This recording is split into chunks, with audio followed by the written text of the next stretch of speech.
Meenakshi Faculty of Pharmacy. Admissions open for B.Pharm. Apply now. சிம்ம ராசி அன்பர்களே, ஜூலை மாதம் ஜாலியாக இருக்க போகிறீங்க.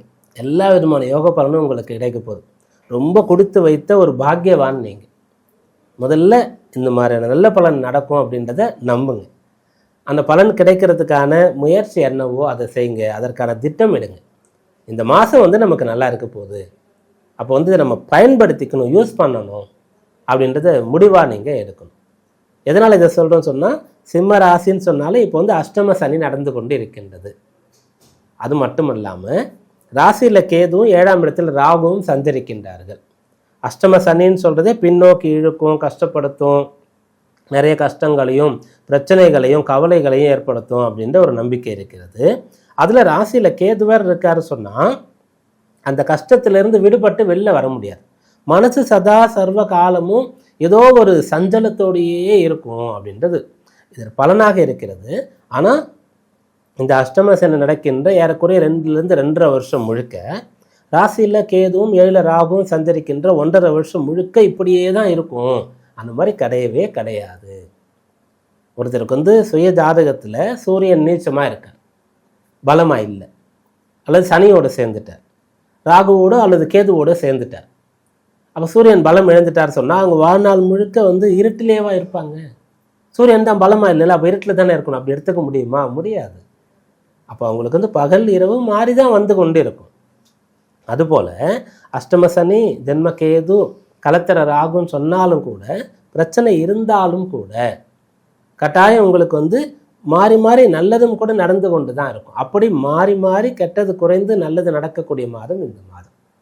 எதனால இப்படி நல்லது நடக்க போகுது அப்படின்னு கேட்கும்போது, லாபஸ்தானம் வலுத்திருக்கின்றது, ஜீவனஸ்தானம் வலுத்திருக்கின்றது, ராசி வலுத்திருக்கின்றது. இதனால இந்த பலன்லாம் உங்களுக்கு ஏற்படும். முதல்ல இந்த லாபஸ்தானம் எப்படி வலுக்கிறது? அந்த இடத்துல குரு பகவான் சஞ்சரிக்கின்றார். அப்போது உங்களுக்கு அஷ்டம சனியினால கொஞ்சம் அதிகமாக செலவாகுது அப்படின்னு சொன்னால், அந்த லாபஸ்தானத்தில் குரு இருந்து அந்த பொருளை கொடுத்துருவார். அஷ்டம சனினால் உங்களுக்கு மாறி மாறி ஏதோ ஒரு பிரச்சனை ஏற்பட்டு கொண்டு இருக்கிறது என்றாலும், குரு லாபத்தில் இருக்கிறதுனால எல்லாவற்றையும் சமாளிக்க முடியும். அதற்கான தேக ஆரோக்கியமும் மனநலமும் கையில் பொருளாதாரமும் உங்களுக்கு இருக்கும். குரு 11ல் இருக்கிற சிறப்பு. இது குருவுடைய பலன். அது ஆண்டுகோள் குரு பயிற்சி பலனாகவே நம்ம அதை பார்த்துட்டோம். அந்த குருவோடு இப்போ சூரியன் சேர்ந்து சஞ்சரித்து கொண்டு இருக்கின்றார். இந்த ஜூலை மாதத்தில் குருவோடு சூரியன் இருப்பார் ஒரு 15 நாள். ஒரு 15 நாள் 12ஆம் பாவத்திற்கு புதனோடு சேர்ந்து இருப்பார். அதனால சூரியன் குரு 2 கிரகம் சேர்ந்தா அது விசேஷமான யோகங்களில் ஒரு யோகமாக இருக்கிறது. சிவராஜ யோகமாக அந்த யோகத்தை நம்ம சொல்லலாம். இது 11ஆம் பாவத்தில் இருக்கிறது. அதாவது இந்த கிரக சேர்க்கையினால் அந்த யோகம் இது முழுமையாக இருக்கும்போது கேந்திரங்களில் இருக்கணும். குறிப்பாக ஜீவன பாவத்தில் லக்னத்தில் இருக்கணும், ராசியில் இருக்கணும் அப்படின்றதெல்லாம் இருக்குது. நம்ம அந்த கிரக சேர்க்கையை சொல்கிறோம். இந்த 2 கிரகமும் சேர்ந்து இருக்கிறது அது 11ஆம் பாவத்தில் இருக்கிறதுனால உங்களுக்கு தெய்வ அனுகிரகம் இருக்கும். அதுபோல் இருக்கக்கூடிய இடத்துல நல்ல ஒரு தைரியத்தோடு அதிகாரத்தோடு தெம்போடு உங்களால் இருக்க முடியும். அந்த பலனை இந்த கிரகநிலை கொடுக்கின்றது. அதனால் ஏதாவது ஒரு வகையில் உங்களுக்கு லாபம் ஏற்பட்டு கொண்டே இருக்கும். மூத்த சகோதர வழியில் சில பேருக்கு லாபம் வரும், நல்ல அட்வைஸ் கிடைக்கும், நல்ல வழிகாட்டுவாங்க, சரியான சமயத்தில் ஹெல்ப் பண்ணுவாங்க. மூத்த சகோதரர்களோடு நம்ம நல்ல ஒரு கான்டாக்டில் இருக்கிறோன்னு சொன்னால், அவர் இப்போ ஷேர் மார்க்கெட்டில் இருக்கார் சொல்லும்போது, இதில் இந்த ஷேர் வாங்கு, இந்த கம்பெனியோட பேப்பர் வாங்குன்னு சொல்லுவார். நம்ம வாங்கினா நமக்கு நல்ல பலன் கிடைக்கும். அதுபோல் அவர் நான் இந்த இடத்துல போய் பார்த்தேன், இங்கே இடம்லாம் நல்லா இருக்குது, இப்போ வாங்கி போட்டால் ஃப்யூச்சரில் நல்ல பலன் கிடைக்கும், நல்ல இன்வெஸ்ட்மெண்ட்டாக இருக்குன்னு சொன்னால் அதற்கான முயற்சி நீங்கள் செய்யலாம். அவர் செய்கிற பிஸ்னஸையே நீங்கள் செய்யணும் அப்படின்ற எண்ணம் இருந்து அவர்கிட்ட நீங்கள் கேட்கலாம். இப்படி ஏதாவது ஒரு வகையில் மூத்த சகோதர வழியில் நல்லது நடக்கும். நண்பர்களாலேயும் கூட நல்லது நடக்கும். நண்பர்கள்னு சொன்னால் அதற்கு 11ஆம் பாவத்தை எடுத்துக்கலாம், சுக்கிரனை எடுத்துக்கலாம். அதாவது ஒருத்தருக்கு ஒரு பார்ட்னராக இருக்கக்கூடியவர் தான் நண்பர். அப்போ காலபுருஷ தத்துவத்தினுடைய அந்த 7ஆம் பாவத்திற்கு அதிபதியாக சுக்கிரன் வர.